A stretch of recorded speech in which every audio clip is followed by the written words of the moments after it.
আজি পুৱাই বিচনাতে মায়ে মুখত পানী মাৰি দিলে আৰু ময়ো উঠিকে জল্দি ব্ৰাছ কৰি মুখ হাত গা পা ধুই ৰেডি হ'লোঁ। মানে মায়ে বোলে নলবাৰীত গণেশ মন্দিৰত এবাৰ দৰ্শন কৰি আহে আৰু মোকো লগ ধৰিলে। ভাইটি বোলে নাযায়, তো আমি দুজনে ঘৰৰ পৰা এনেকৈ ওলাই আহিলোঁ আৰু গুৱাহাটী লাইনত যোৱা এখন বাছত উঠিলোঁ। বাছত উঠি দেখিলোঁ গাইজ যে বাছত আজি ইমান মানুহ যে বহিবৰ কাৰণে চিট নাই আৰু মাৰো বোলে অলপ মাথাটো বেয়া লাগিছে, তো কিবাকে চিট এটা পাই মাক আগতে বহিবলৈ দিলোঁ। আৰু এনেকৈ আহি আমি নলবাৰীৰ গণেশ মন্দিৰ আহি পালোহি।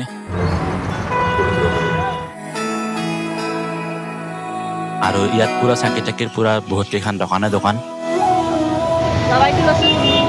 আৰু আমিও তাৰ পৰা এখন প্লেটত ধূপ চাকি বুট আৰু লাড্ডু লৈ মন্দিৰলৈ সোমালোঁ।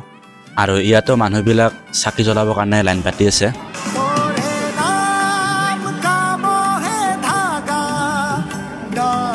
এনেকৈ আমি সেৱা এটা কৰি ধূপ চাকি জ্বলালোঁ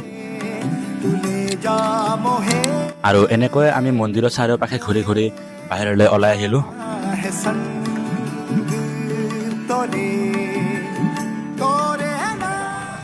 ৰাতিপুৱা খালী পেটতে ওলাই অহাৰ কাৰণে অলপ ভোক লাগিল, তো ইয়াতে হোটেল এখনত সোমাই কিবা অলপ খালোঁ।